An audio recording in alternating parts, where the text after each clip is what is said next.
Attention sports enthusiasts and loyal Ateneo fans. The peak of excitement may have settled after the UAAP season, but your support for Team Ateneo should never waver. Show your unwavering spirit by proudly donning your favorite Get Blued merchandise.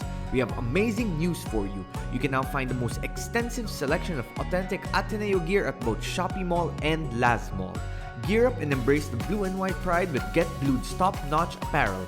And remember, always buy original.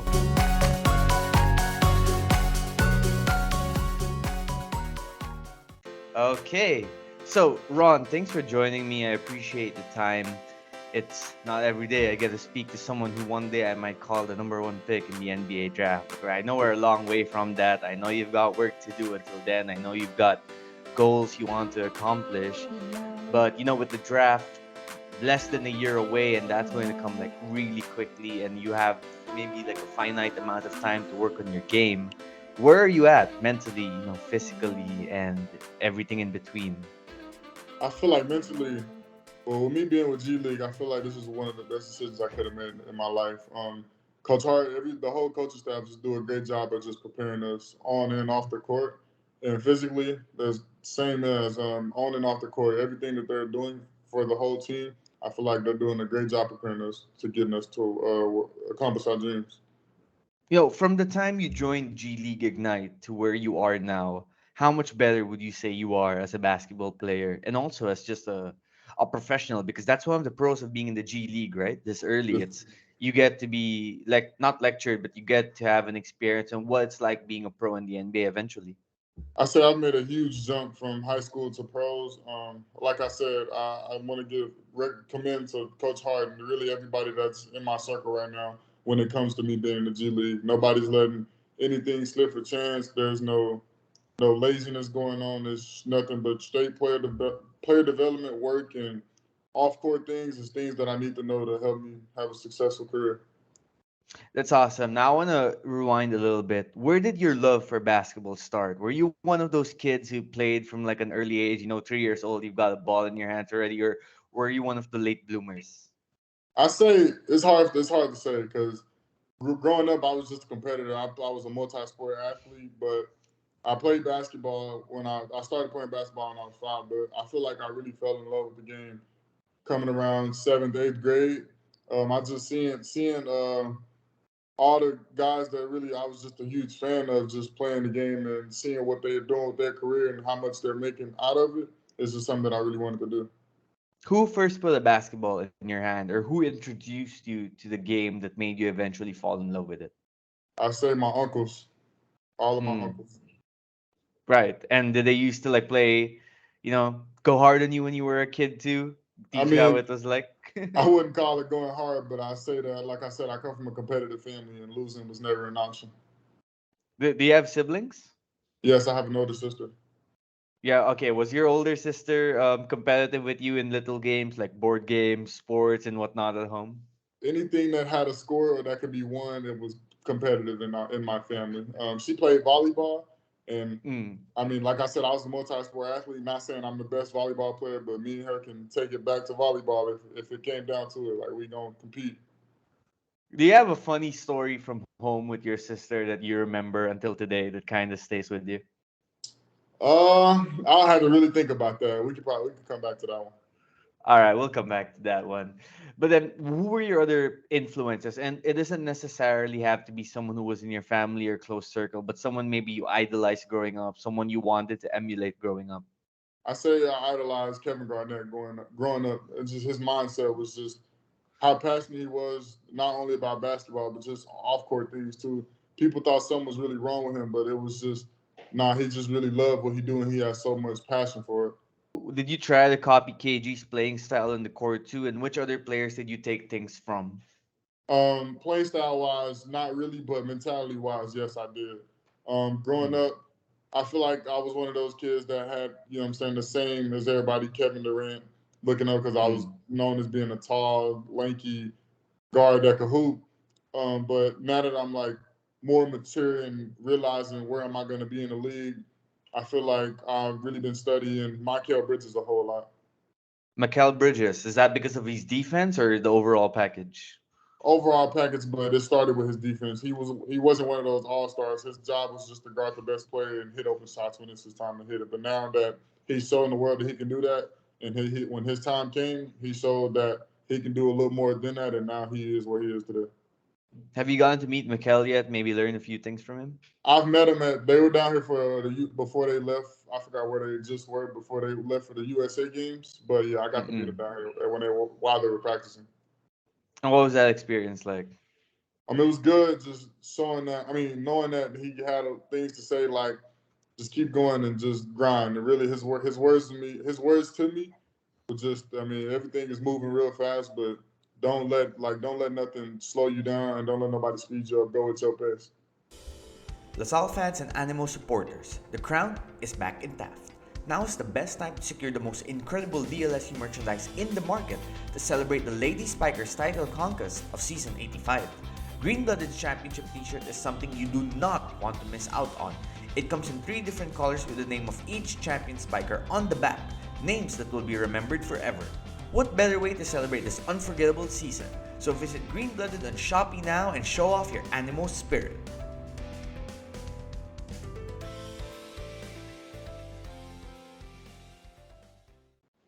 So when I'm looking at your resume, I see that you led your team to a state championship in your sophomore season, and you had a pretty good record, good statistics. But other than basketball, what were your other interests in high school, and what are your other interests away from the court that you just you feel passionate about?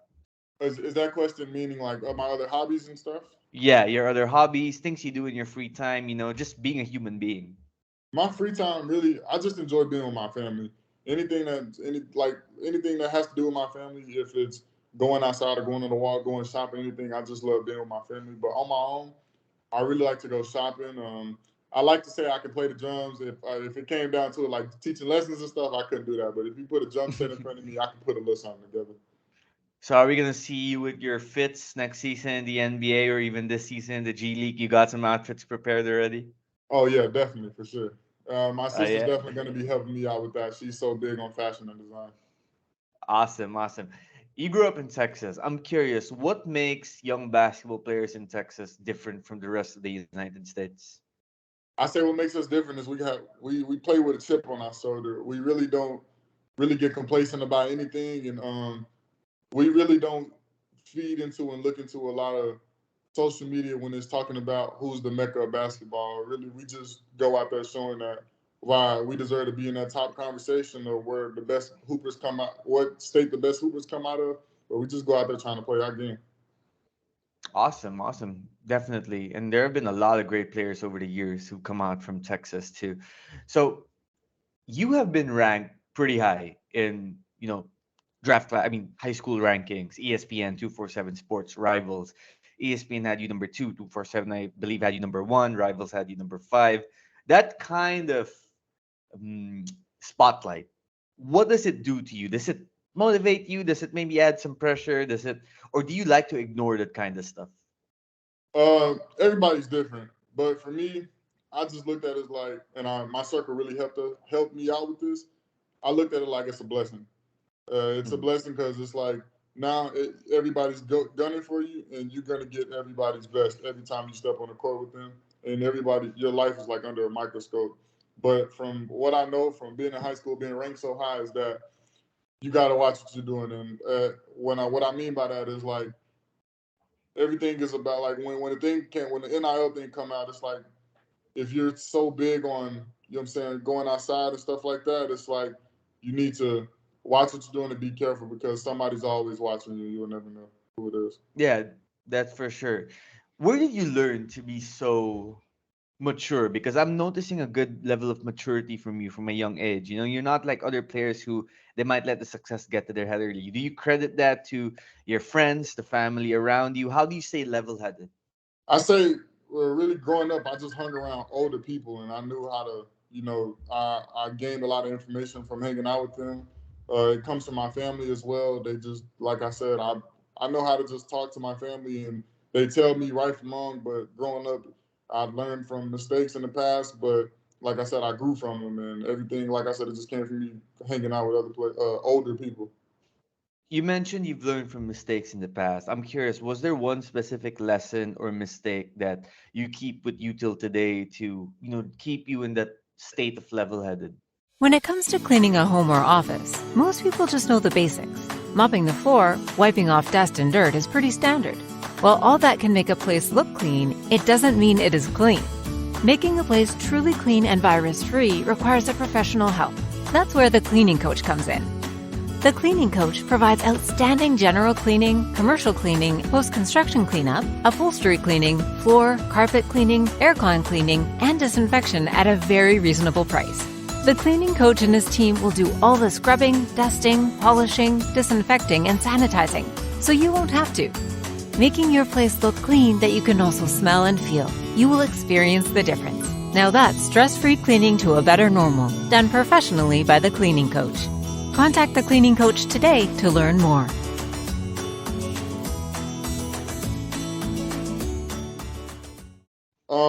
When it comes to being level-headed, I feel like a mistake that I used to make a lot was letting my passion go on like the turning on the wrong side when it comes to me getting angry and people thinking I'm a hothead. It was just coming from me just to like, let's just say like I'll like yell at the ref or something. I just feel like I've made that mistake a few times back in middle school, high school, and I done had some people in my circle where it's like they know I'm a pretty good player, but they don't really care about that. They care about my character, and they done set me down in some very important games, and it probably cost them a game. And they want me to understand that no matter how good you are, like you can still be punished. And I feel like I took that with me, and I'm doing a better job with that today.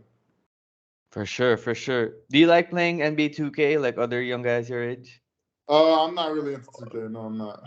Are you more of a Call of Duty guy then? Yeah, I'm more of a yeah, definitely. Right. Okay. So if you had to rank yourself from the whole class of 2023, where would you like rank in Call of Duty? In the class of 2023, Yeah. I'm on top for sure. All right. Awesome. Awesome. So, coming out of high school, you obviously had a number of suitors who wanted to get you into their college program, and for good reason because of what you portrayed on the basketball court. First, you, of course, joined Texas, decided to leave there, and now you're with G League Ignite. So, could you just walk us through the journey of your decision making process? I feel like my decision making process was finding out what's the best fit for me and what I'm really looking for at this thing, and knowing that coming from important people, like I need to work on me. I'm trying to have a great career in this thing, and I wasn't the most skilled. I just played hard. I'm trying to find player development, and it was a really hard choice to make. But G League Unite was the best choice that I could have made. And I say that because I'm playing against NBA level guys every single day, practicing against them every single day, and I'm doing nothing but gaining knowledge on and off the court. And from the moment I made that decision, Coach Hart has preached to me that this is my dream. He's going to push me every single day, no matter if it's basketball or not, to help me accomplish my goal. What excites you most about being in the NBA? Now, obviously, the competition in the court is going to be great, especially for someone who loves the game as much as you do. But other than that, what other aspects of the NBA excites you, or just can makes you, feel that, oh, I can't wait to make it to the league? I'm looking. If I'm really looking forward to really just getting to know how other guys, live their life and knowing how they are. And I'm looking forward to mostly to the traveling. The traveling. All Yes, sir. right, like which states are you most excited to check out once you get to the NBA? Honestly, anything on the East Coast. Growing up, I've kind of been around Texas, and I've been back and forth through the West Coast, and I've been to Florida a couple times. But anything over in the East Coast, I'm looking forward to. So New York, Boston, those kind of Yeah, places, huh? for sure. Yeah, you excited to try New York bagel? Oh yeah, definitely. The G League, they took us to the draft this year, or yeah, this past year, and yeah, it was Mhm. really exciting going out there. You're also going to be traveling to Singapore soon for the FIBA Intercontinental Championship. Is it going to be your first time in Asia? Yes, sir, it is. Oh, wow. And how are you looking at that? I mean, considering that you're not even 20 years old yet and you're about to like go to a different part of the world, totally opposite side. You're going to sit on a plane for like 18, 19 hours. I'm not sure if you've ever done that, but it's quite a challenge the first time you Yeah, do it. But all of these experiences, you must be looking forward to I'm looking forward to everything but that plane ride, really. But it. honestly, I've heard a lot of good things about Asia. I'm looking forward to this honestly because I know that really I've been seeing that the game of basketball is bigger than it's really bigger than what people think it is. It's literally going to take me across the waters, and I'm like you said, I'm not even 20 years old yet, and I'm just seeing what this game is doing for me is really just a big blessing. Now, let's go to your game a little bit. I was watching some of your highlights and game tape earlier, and you have a good handle for your size. I think you are good when it comes to catch and shoot. Maybe pull up trees is something you need to work on a little bit, but you do have a good inside game, and I was particularly impressed by your defensive acumen and the motor you had. And now that you say Kevin Garnett was someone you tried to emulate growing up, was the defensive influence from Kevin Garnett? Definitely. Seeing that, like I said, his passion, he wasn't trying to lose. And if you know that today, defense plays a part in that, a huge part in that. And not only him, I study a lot of Drew Holiday's film when it comes to Mm. defense. And he's one of the best defenders in the league. You know, you can say whatever, like anybody can say whatever he can guard for sure. But like I said, that defensive game just plays a huge part in winning, and that's what I like to study. So you talk about defense, and I want to ask, what do you think of two solid defenders in Bam Adebayo and Jimmy Butler? What do I think about their defense? Yeah, and how about from watching them and like trying to learn from I them? feel like that whole culture over there, they play with a lot of grit. Like it's like they trying to win the possession, offense, defense, anything. It's like with them over there, they're playing for each other. So they're once they move so fast and they play so well together, they notice somebody else's mistakes before they make that mistake. So they're there to fix it. And it's like they play so well together, the defense is just like if somebody makes the slightest mistakes, it's already being fixed before it even happens. Awesome, awesome. So I gotta ask this, Ron. Who is your GOAT? LeBron, Kobe, or MJ? My GOAT. I keep changing this answer, but I feel like my GOAT is Kobe. And why is that? Just his mindset, like you can look at all the accolades and all the winning he's done, but if you go back to watch his documentaries and everything, how he just studied the game of basketball and how he just perceived it to life, it's like you don't see not too many people doing that. And I just For think sh- that you just take that with me, and from what I've studied about him, that's why I think he's my GOAT. for sure, for sure. Okay, final question, and I'm going to ask a little bit of a difficult question here, if you're okay with that. There have been a ton of top tier number one picks in NBA draft history. LeBron, Zion, AD, I can go on and on. Wembanyama. Do you want that pressure of being the number one pick in the draft when it comes to it? Is that something you would embrace? I would embrace it for sure. If it means me getting number one, that put my name in that conversation with them, I'm all up for it. But I'm not really here for pressure or anything. I'm here to play the best game, and I'm here to like make a name for myself. And if it comes down to me being number one, I'm gonna make the most out of it. Fantastic. I'm good. Ron, thank you so much for your time, bro. That was such a fun conversation.